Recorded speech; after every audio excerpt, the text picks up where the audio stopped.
बताना चाहता हूं कि जम्मू कश्मीर के नए मुख्यमंत्री उमर अब्दुल्ला के सामने कश्मीर की आवाम की बहुत ज्यादा उम्मीदें होंगी और उम्मीदों पर खरा उतरना उमर अब्दुल्ला को बहुत ज्यादा मुश्किल होने वाला है, क्योंकि 2018 के बाद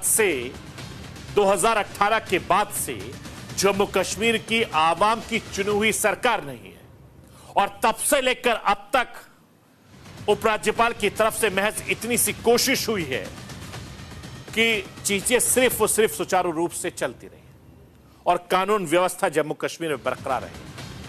2019 में धारा 370 खत्म किए जाने के बाद जब 1 साल तक चुनाव कराने के लायक हालात नहीं थे, तो एक राजनीतिक शख्स की जरूरत महसूस हुई और इससे पहले एलजी गिरीश चंद्र मुर्मू की जगह बीजेपी के नेता मनोज सिन्हा को मोर्चे पर लगाया गया था ताकि कश्मीर की आवाम के साथ राजनीतिक मुलाकात शुरू कर सके और चुनाव कराने लायक जम्मू कश्मीर में हालात बनाने की कोशिश हो सके।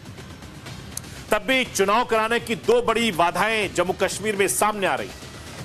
एक तो डिलिमिटेशन की प्रक्रिया और दूसरी दहशतगर्दी गतिविधियां।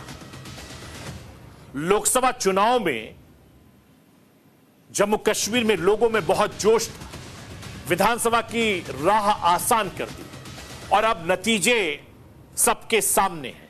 जम्मू कश्मीर के जनादेश ने कई लोगों को, पार्टियों को एक बड़ा संदेश दिया है।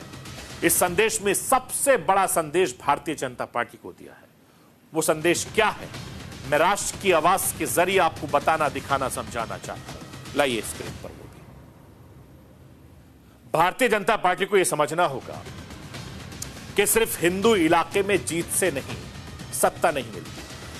कम से कम जम्मू कश्मीर के लिए तो 100% सच है, चूंकि सत्ता में आने के लिए भारतीय जनता पार्टी को कश्मीर में भी जीत दर्ज करनी होगी, क्योंकि बीजेपी के लिए संदेश यह भी है कि जम्मू कश्मीर में सत्ता के लिए स्थानीय राजनीतिक पार्टी को साथ लेना होगा। इसके अलावा पार्टी को यह भी समझने की जरूरत है, बीजेपी को, कि जम्मू कश्मीर में धारा 370 का फायदा हुआ लेकिन कश्मीर में बिल्कुल नहीं हुआ।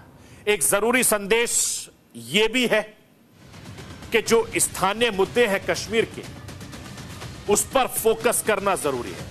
सिर्फ राष्ट्रीय मुद्दों पर बात करने से जम्मू कश्मीर की सत्ता की चाबी भारतीय जनता पार्टी को नहीं मिली।